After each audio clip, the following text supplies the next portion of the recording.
a retomada da descentralização pode ser uma alternativa. Este é o Visão Libertária, sua fonte de informações descentralizadas e distribuídas. Esse artigo foi sugerido e escrito por Pepe D'Ambrosio, revisado por J.J. Lieber e narrado por Coreia com K. Para falar sobre educação no Brasil, é impossível não destacar o papel protagonista da Igreja Católica. Foi ela quem fundou os primeiros e os melhores colégios e universidades do país. Além disso, a educação confessional até hoje apresenta resultados expressivos quando comparado aos das instituições laicistas, pelo menos aqui no Brasil. Por exemplo, a Pontifícia Universidade Católica, mais conhecida como PUC, é uma das principais universidades particulares do país e é confessional, assim como o Colégio Dante Alighieri e os colégios salesianos. Se hoje em dia as instituições católicas são referências no Brasil, é porque no passado elas foram pioneiras. Logo após o período apelidado de 30 anos de abandono, o processo de colonização no Brasil foi efetivado pelos portugueses. Cada vez mais, navios europeus desembarcavam na costa brasileira. Nessa fase, o principal objetivo de Portugal no Brasil era a catequização dos povos indígenas, que viviam em um eterno conflito sanguinário por território. Com isso, a Igreja Católica entendeu que a catequização só seria possível se os índios recebessem uma base educacional sólida e rica.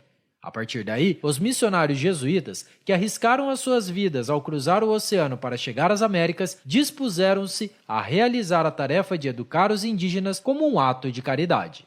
Além de tudo, como foi dito anteriormente, centenas de sacerdotes foram mortos na colônia por causa do ambiente inóspito, das doenças tropicais e principalmente pela violência de algumas tribos indígenas. Naturalmente, por conta da infraestrutura precária da colônia, as salas de aula tinham que ser improvisadas e não tinham tanto conforto quanto nos colégios para os filhos dos colonos europeus. Mesmo com estrutura precária, os missionários jesuítas ofereciam um arcabouço cultural e conteúdo muito mais rico que várias instituições, inclusive de hoje em dia. O padre José de Anchieta oferecia experiências de teatro, poesia e música para seus alunos indígenas, que tinham acesso à alta cultura europeia. Os diários escolares eram registrados pelo padre em cartas, que mais tarde seriam estudadas por educadores de todo o mundo.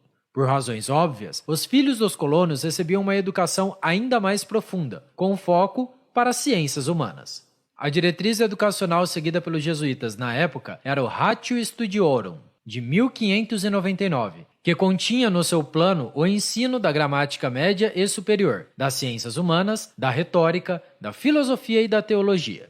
Nesse início da colonização, a Companhia de Jesus se responsabilizou quase exclusivamente no ensino tanto de nativos como de colonos, até a sua expulsão imposta por Marquês de Pombal em 1759.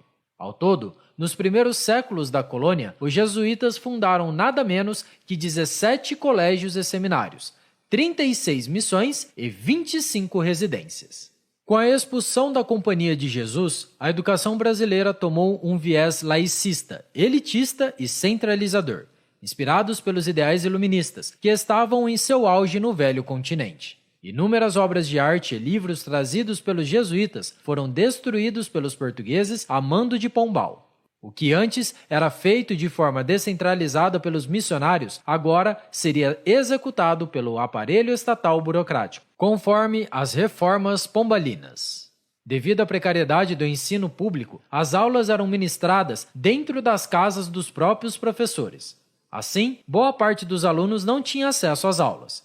Apesar da pouca documentação sobre esse período histórico, sabe-se que o acesso à educação tornou-se muito menos abrangente após as reformas pombalinas, momento em que o Estado tomou as rédeas do sistema educacional nas colônias portuguesas.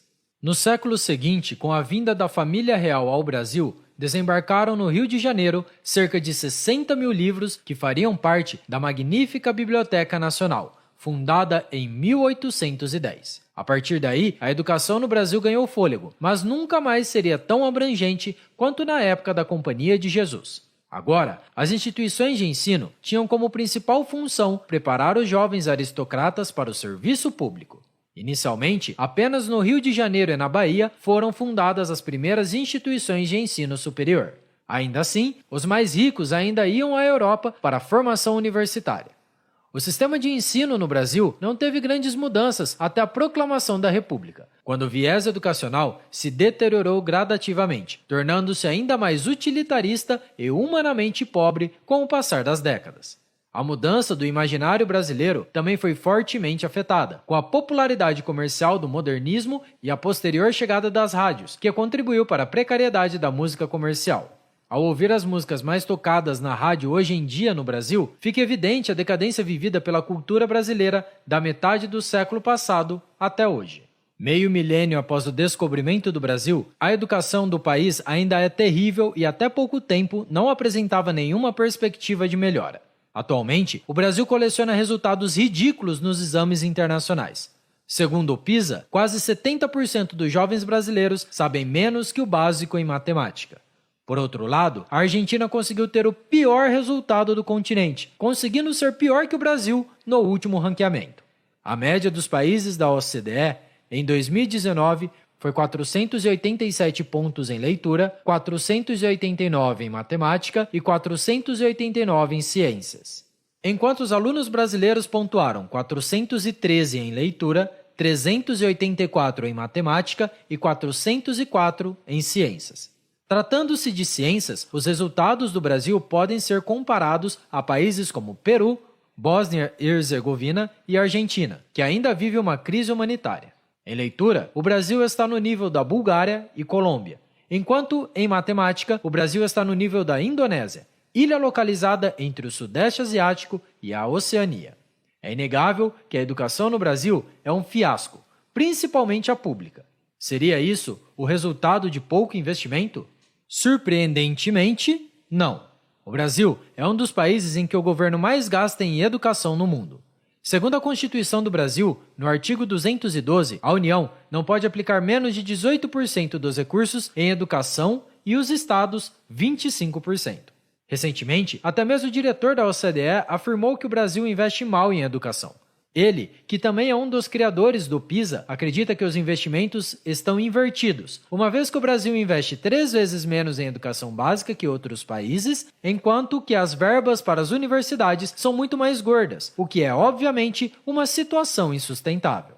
Além de controlar o sistema educacional, o sistema ainda faz com que cheguem às universidades brasileiras alunos cada vez mais despreparados, que não raramente tornam-se massa de manobra de movimentos revolucionários coletivistas. A quem interessa isso? Por outro lado, a internet tornou-se a grande fonte de informações dos brasileiros, uma vez que as escolas não distribuem conteúdos de qualidade. Não é novidade alguma dizer que os brasileiros estão utilizando cada vez mais a rede.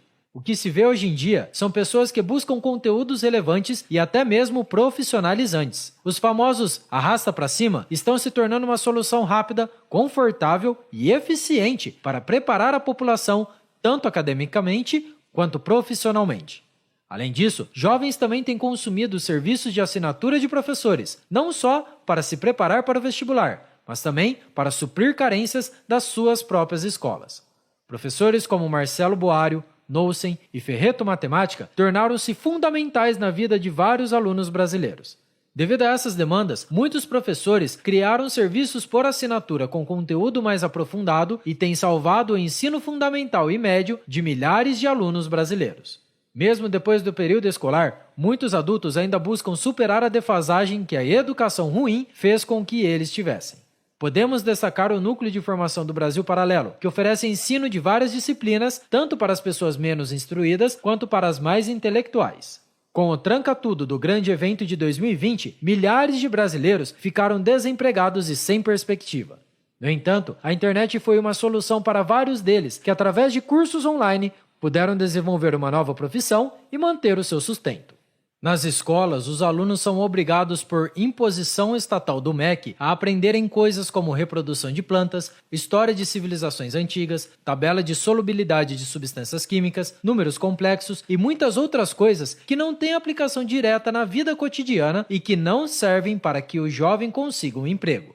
Veja bem, não estou dizendo que esses assuntos não são importantes, eles certamente são e têm vários usos e aplicações, mas não para adolescentes. Ao invés de estarem perdendo tempo decorando essas coisas que, em poucos meses, a maioria dos alunos após terminar o ensino médio certamente esquecerão para sempre, poderiam estar estudando coisas como matemática financeira, economia, empreendedorismo, vendas, oratória, programação básica, primeiros socorros e etc. Enfim, coisas que podem agregar valor às habilidades do indivíduo.